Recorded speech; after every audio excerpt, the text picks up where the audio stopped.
Assalamualaikum warahmatullahi wabarakatuh.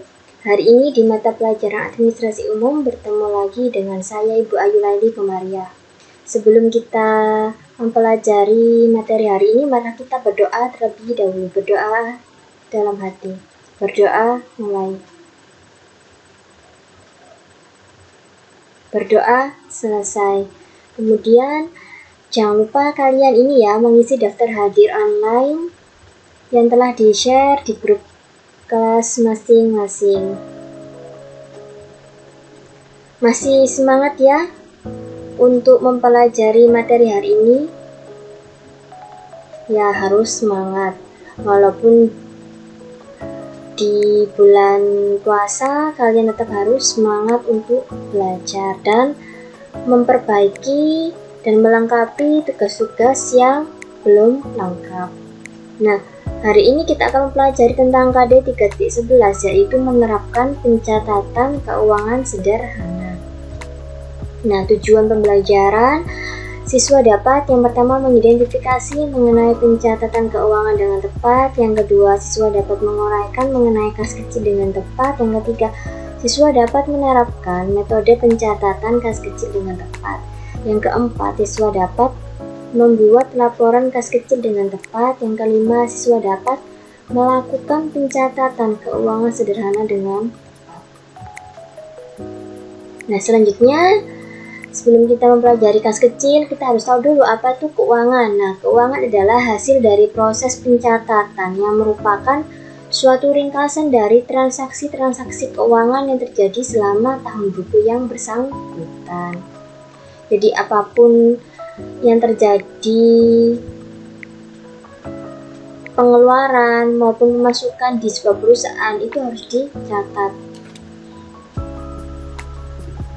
Nah, pencatatan keuangan adalah alat yang berguna untuk memberikan informasi dalam membuat kebijaksanaan yang akan diambil, serta berhubungan dengan perkiraan transaksi yang terjadi. Nah, kita akan mempelajari tentang kas kecil atau petty cash. Apa sih kas kecil itu? Kas kecil adalah sejumlah uang kas atau uang tunai yang disediakan perusahaan untuk membayar pengeluaran-pengeluaran yang jumlahnya relatif kecil dan tidak ekonomis bila dibayar dengan cek. Biasanya di sebuah perusahaan kas kecil itu diurus oleh sekretaris. Nah, sedangkan keuangan dalam jumlah yang besar itu ada sendiri bagiannya, itu biasanya bendahara perusahaan.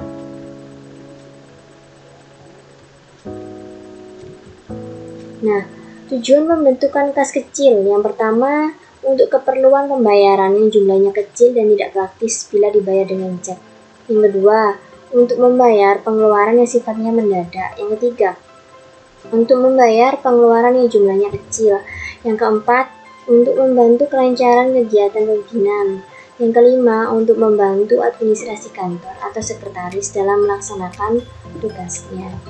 Nah, apa sih ciri-ciri kas kecil itu? Yang pertama, jumlahnya itu dibatasi tidak lebih atau tidak kurang dari suatu jumlah tertentu yang telah ditentukan oleh manajemen perusahaan. Jadi, tiap-tiap perusahaan itu berbeda jumlahnya atau besaran kas kecil yang akan dimasukkan ke dalam kas kecil. Yang kedua, dipergunakan untuk mendanai transaksi kecil yang sifatnya rutin setiap hari. Yang ketiga, ditangani atau dipegang oleh petugas keuangan di tingkatan pemula. Yang keempat, disimpan di tempat khusus di kotak kecil atau petty cash box atau di dalam amplop. Nah, kemudian peralatan dalam pengelolaan kas kecil. Yang pertama harus ada uang tunai. Yang kedua ada kotak kecil atau petty cash box atau amplop. Yang ketiga ada form isian bukti pengeluaran kas kecil, contohnya kwitansi pembelian, nota bon kontan, dan sebagainya. Yang keempat ada buku kas kecil. Yang kelima ada tempat penyimpanan sementara, misalnya lemari atau laci khusus yang memiliki kunci. Nah, kemudian kita mempelajari tentang macam-macam metode kas kecil. Metode kas kecil itu terbagi menjadi dua, ada metode sistem dana tetap dan sistem dana berubah. Kita akan mempelajari metode sistem dana tetap atau impress fund method. Adalah metode pembukuan kas kecil di mana rekening kas kecil jumlahnya selalu tetap. Ciri-cirinya bagaimana? Bukti-bukti penggunaan dana kas kecil dikumpulkan oleh pengelola kas kecil. Yang kedua, pengisian dana kas kecil dilakukan dengan penarikan cek yang sama jumlahnya dengan dana kas kecil yang telah digunakan, sehingga jumlah dana kas kecil kembali kepada jumlah yang ditetapkan semula. Sedangkan metode sistem dana berubah atau fluctuation fund method adalah suatu metode pengisian dan pengendalian kas kecil di mana jumlah kas kecil akan selalu berubah-ubah sesuai dengan kebutuhan. Nah, ciri-cirinya bagaimana? Yang pertama, pembentukan dan pengisian kembali dana kas kecil dicatat di debit dalam akun kas kecil. Yang kedua, bukti pengeluaran kas kecil dicatat dalam buku jurnal kas kecil dengan mendebit akun-akun yang terkait dengan penggunaan kredit akun kas kecil. Yang ketiga, besarnya jumlah dana kas kecil yang disediakan berfluktuasi disesuaikan dengan perkembangan kegiatan bagian-bagian pemakai dana. Selanjutnya, kita akan mempelajari tentang mekanisme debit dan kredit dalam akuntansi. Nah, ini ada beberapa ini ya. Kelompok akun yang pertama harta. Harta jika bertambah letaknya di debit. Jika berkurang letaknya di kredit. Nah, saldo normalnya di debit. Kalau utang bertambah letaknya di kredit. Jika utang berkurang letaknya di debit. Saldo normalnya di kredit letaknya. Modal jika bertambah di kredit. Jika berkurang di debit dan saldo normalnya di kredit. Prive, jika bertambah letaknya di debit, jika berkurang letaknya di kredit dan saldo normalnya di debit. Pendapatan, jika bertambah letaknya di kredit, jika berkurang letaknya di debit, saldo normalnya di kredit. Beban atau biaya, jika bertambah letaknya di debit, jika berkurang letaknya di kredit, saldo normalnya di debit. Nah, ini ada info ya.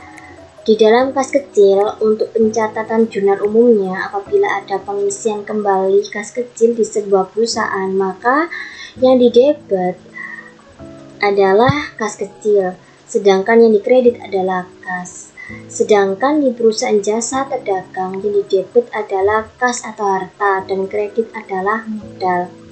Ini semua terjadi untuk pencatatan awal transaksi keuangan. Paham ya? Selanjutnya ini ada berupa contoh soal metode sistem dana tetap. Nah, perusahaan Indaraya menggunakan sistem dana tetap dalam pencatatan dan pendanaan kas kecil perusahaan. Pada awal pembentukan 2 Maret 2021, perusahaan menetapkan dana kas kecil sebesar 2 juta rupiah. Kemudian pada tanggal 4 Maret 2021, perusahaan melakukan berbagai transaksi seperti pembelian perlengkapan sebesar 200.000, untuk pembelian materai dan perangko sebesar 500.000. Pengisian kembali dana kas kecil dilakukan pada tanggal 6 Maret 2021. Nah, caranya ini ya, pembentukan kas kecil.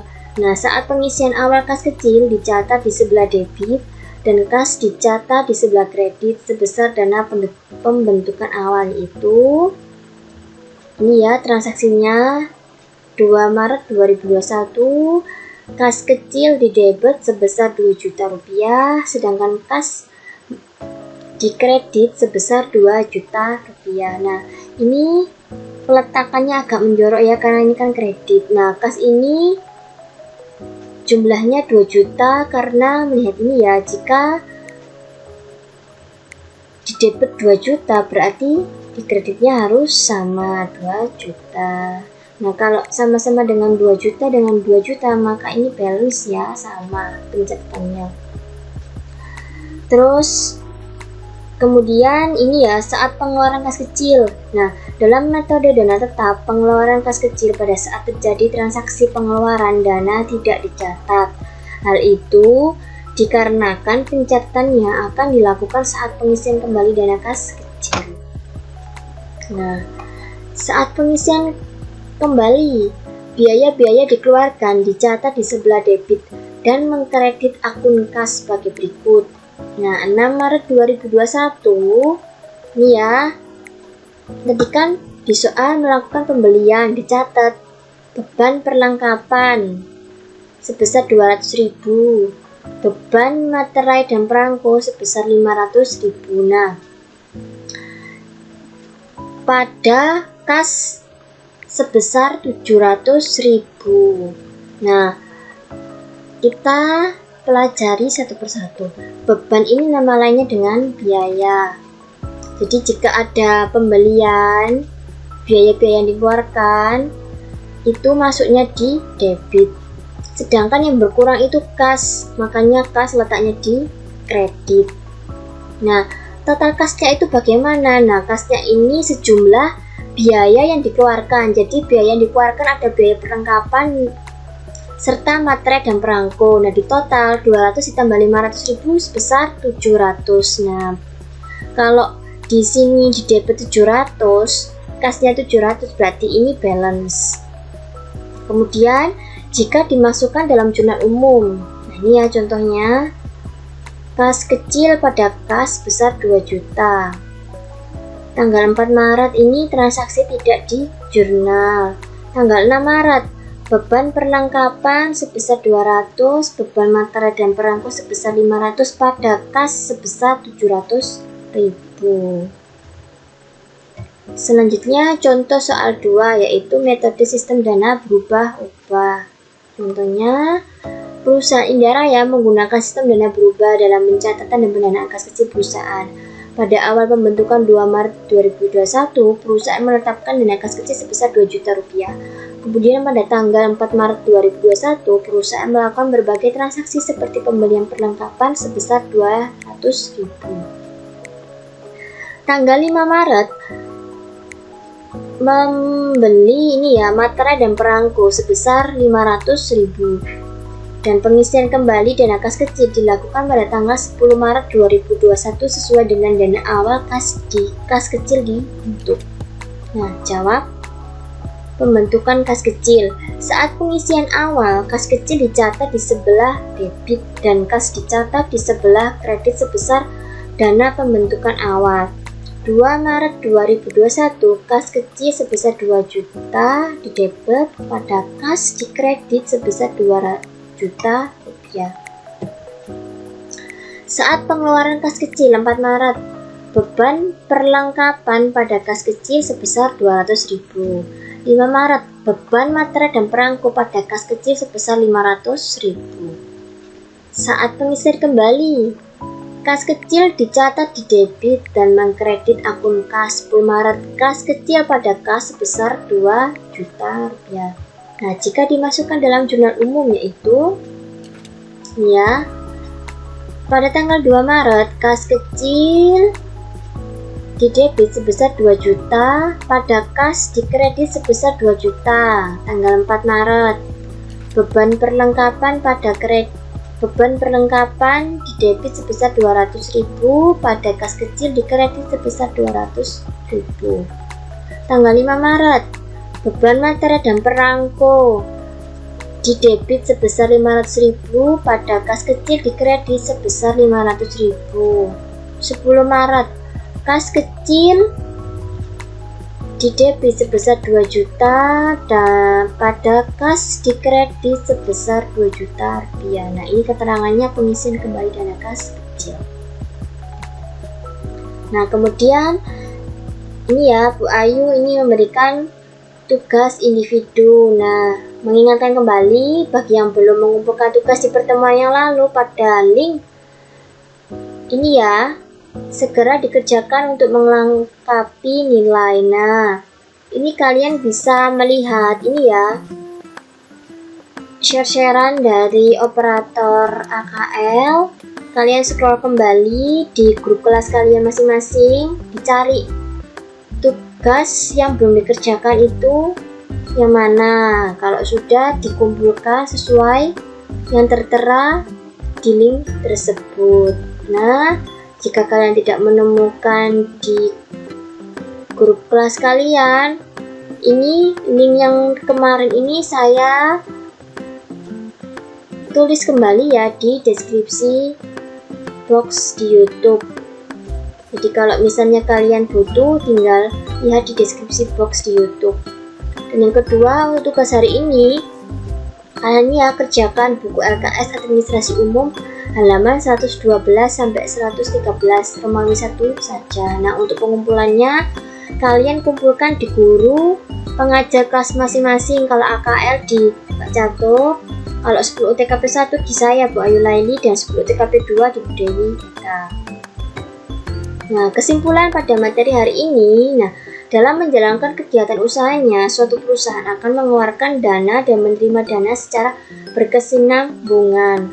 Dalam prakteknya, perusahaan juga melakukan pengeluaran dalam jumlah kecil yang digunakan untuk memenuhi kebutuhan sehari-hari perusahaan. Jadi apapun, segala transaksi baik penerimaan dan pengeluaran itu harus ada pencatatannya. Jadi biar keuangan perusahaan itu teratur dan transparan itu. Nah, semoga materi hari ini bermanfaat. Jangan lupa kalian mengerjakan tugasnya, dan jangan lupa kalian ini ya tetap menjaga sesuai dengan protokol kesehatan karena kondisi masih COVID-19. Nah, sebelum kita mengakhiri pelajaran, mari kita berdoa terlebih dahulu. Baca doa akhir pelajaran. Berdoa mulai. Berdoa selesai. Sekian dari saya. Wassalamualaikum warahmatullahi wabarakatuh.